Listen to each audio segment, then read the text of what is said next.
All right, hurricane number 2 supposed to come here within actually almost exactly 2 weeks from Hurricane Helene.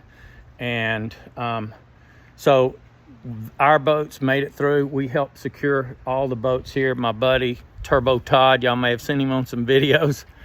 And you know, mine doesn't have cleats on either side, so this is how I tied it. I have 2 lines in the front, and you notice the slack here, and the same in the back, and that allows the boat to float up but not float off, right? Okay, so it stays within the 4 PVC pipes up there. On the boats that have the cleats on either side, it's best to try to crisscross them like this. And also you can see that we left slack in the lines here and on the back. The other thing, couple other things that I did as well, and you know, man, storms are storms. If it really blows hard in here, I mean, it's hard to tell. Matter of fact, Turbo Todd put his boat in the high and dry. And for those of you who don't know, the insurance will pay half of it if it's a named storm, and you can pay the other half. That's a piece of info for you there.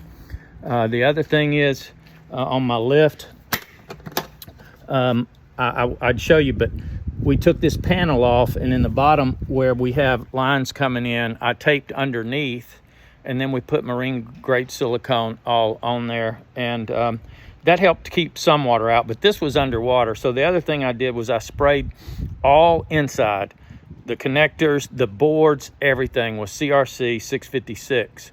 It's a water repellent and corrosion preventative, and you can spray it on that. I also treat my motor with it after offshore fishing. Lightly spray the whole motor down with water, let it dry, and then come back and spritz the whole motor, especially any metal parts on there, and that helps keep the corrosion down on your boat, right?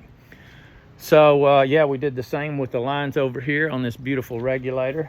My buddy Will owns this, and he wasn't here, so we tied his boat up. It floated all the boats all the way down through here and all the way down through there. Most of them floated except if they have a super high lift. So that's the other thing.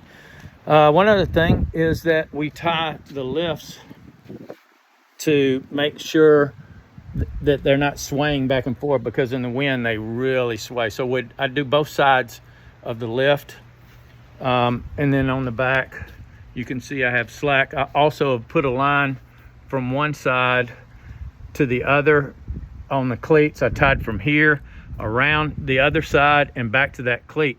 Now the thing about just tying off to these is most all of these PVC pipes, they'll lift straight off. So if you tie off tight and the water goes up, it's going to pull the pole up, and that's not going to help. So I don't tie it tight around here, and that also helps keep it in the cradle.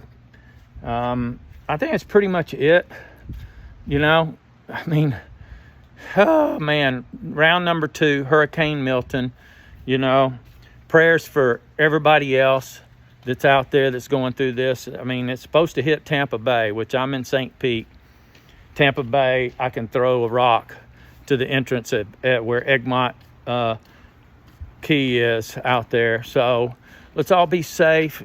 You know, you can only do so much, and then pray. That's my advice, and I'm doing that thing right now. Hey, let's get back out on the water soon. We will, God willing. So you guys have a good day, and stay safe out there.